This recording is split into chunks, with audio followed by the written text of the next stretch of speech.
Grady is almost 75 years old, and he's finally opening up about the allegations that made him one of golf's most controversial figures. But here's what might surprise you. Behind every scandal was a man of unwavering principle who refused to bow down to authority, no matter the cost.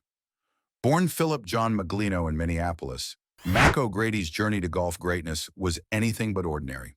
His early life was filled with struggle and hardship that would eventually forge one of the sport's most fascinating characters. After attending Santa Monica Junior College, he turned professional in 1972, beginning what would become one of the most remarkable stories of perseverance in golf history. For over a decade, O'Grady lived what one journalist called a nightmare. He shuttled across the country, lived in a storage box, and survived by working odd jobs. But during this time of immense personal adversity, something extraordinary happened. O'Grady decided to legally change his name from Phil Magleno to Mac O'Grady. This wasn't just professional rebranding. It was a deeply symbolic break from a past he felt was defined by failure. By shedding his old identity, O'Grady was consciously creating a new, more resilient version of himself. This act of self-creation laid the groundwork for the uncompromising figure who would later refuse to be controlled by any external authority. The most defining chapter of O'Grady's early career was his relentless pursuit of a PGA Tour card. Between 1971 and 1982, he attempted to qualify for the tour a staggering 17 times. At a time when qualifying school was held twice a year, this meant he endured a near decade-long journey of repeated failure that would have broken most competitors. The ordeal finally ended on November 21, 1982, at his last Q School attempt, where he succeeded. Walking down the 18th fairway, tears streamed down his face as the emotional and physical toll of his long journey finally paid off. That night, O'Grady captured the essence of his experience in a journal entry that became his personal philosophy. A philosopher once stated, "Your happiness in life is measured by how deep sorrow has cut within you. At this moment, we are the happiest people in the universe." This wasn't just words on paper. It was a hard-won truth forged in years of struggle. His triumph was celebrated with a ritualistic act that perfectly captured his character. He took 16 baseball bats, each marked with the date and location of a Q School failure, and smashed them against a tree until they were shattered.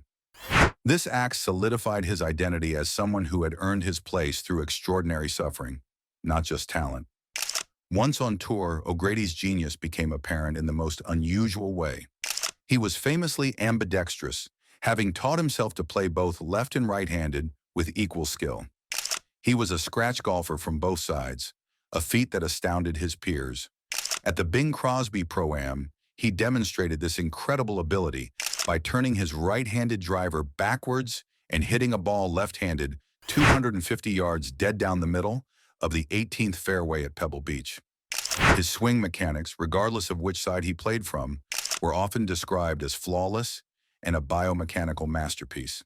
Despite this technical brilliance, O'Grady's professional record tells a story of flashes of greatness. He won 2 events on the PGA Tour, the 1986 Canon Sammy Davis Jr., Greater Hartford Open, and the 1987 Money Tournament of Champions. He also achieved a respectable 9th-place finish at the 1987 U.S. Open. His career earnings totaled over $1 million, and he recorded 18 top 10 finishes over 543 events. The explanation for this paradox, according to those who worked with him, was his complex temperament. He was described as having poor course management and getting bothered by small things that would derail his rounds. His intellectual and emotional complexities, the very things that fueled his unique genius, were also his greatest competitive obstacles. In 1984, O'Grady's rebellious nature came to the forefront when a seemingly minor incident at the USF&G Classic in New Orleans changed everything. Following an altercation with a female tournament volunteer, PGA Tour Commissioner Dean Beeman fined O'Grady $500. For a man who would soon win tournaments worth over $126,000, this was pocket change. However, O'Grady refused to pay, viewing the fine not as a debt, but as an attack on his principles. The tour took matters into its own hands, deducting the fine directly from his winnings at the 1985 Bob Hope Desert Classic. This was the moment that ignited O'Grady's war against the very organization that governed his profession. Following the fine deduction, O'Grady launched a campaign of verbal attacks against Commissioner Beeman. He publicly labeled Beeman a thief with a capital T and a dictator.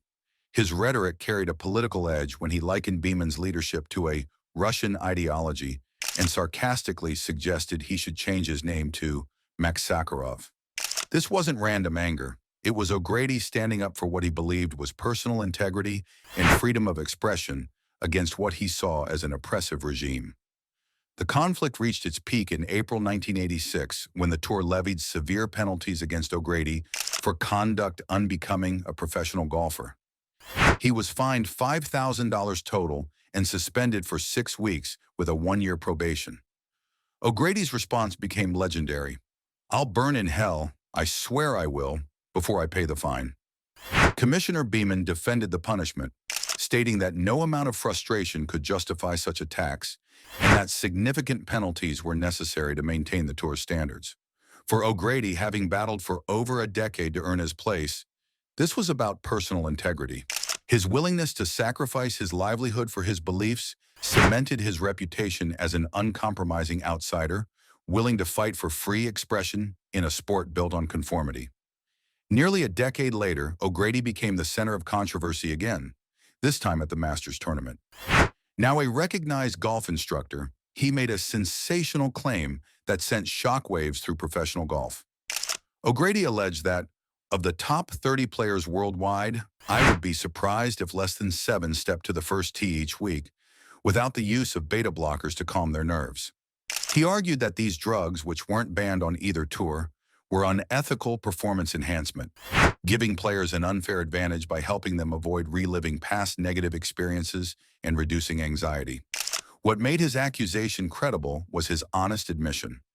O'Grady confessed he had personally used beta blockers for 6 months in 1985 and 1986 to help his putting. This transformed him from a mere accuser into a knowledgeable witness who understood both the sport's pressures and the drugs in question. His unique position as a former tour professional gave his claims weight that was difficult to dismiss. The reaction from the golf community was swift and largely dismissive. Top players like Nick Price and Nick Faldo scoffed at the allegations. Greg Norman called O'Grady a loose cannon and stated you couldn't make such comments without proof. However, not everyone dismissed his claims. John Daly, who had fought his own battles with addiction, echoed O'Grady's concerns. While Daly said he didn't know anyone using drugs on tour, he admitted to hearing rumors and believed a drug problem existed. Daly even called for random drug testing to catch offenders and help players with problems. O'Grady's allegations, though never officially proven, served as a harbinger of a more scrutinized era for professional golf that would eventually adopt formal anti-doping policies. In 1990, a congenital spine disorder called spondylolisthesis forced O'Grady to retire from competitive golf. While this ended his playing career, it began arguably his most enduring legacy. O'Grady's transition to teaching was seamless, as his reputation as a ball-striking genius had long preceded him. He quickly gained fame as one of the world's most sought-after instructors, establishing his Mac O'Grady golf schools in Palm Springs, California. His teaching attracted a cult-like following, especially among fellow teachers, who were captivated by his deep knowledge and understanding of the golf swing. O'Grady's instructional philosophy was heavily influenced by Homer Kelly's complex text, The Golfing Machine. While most readers found Kelly's book bewildering, O'Grady saw it as a blueprint for solving swing mysteries and even studied with Kelly personally. However, O'Grady wasn't content to be just a follower. He felt certain aspects of Kelly's system were tragically flawed and believed he could push the concepts further.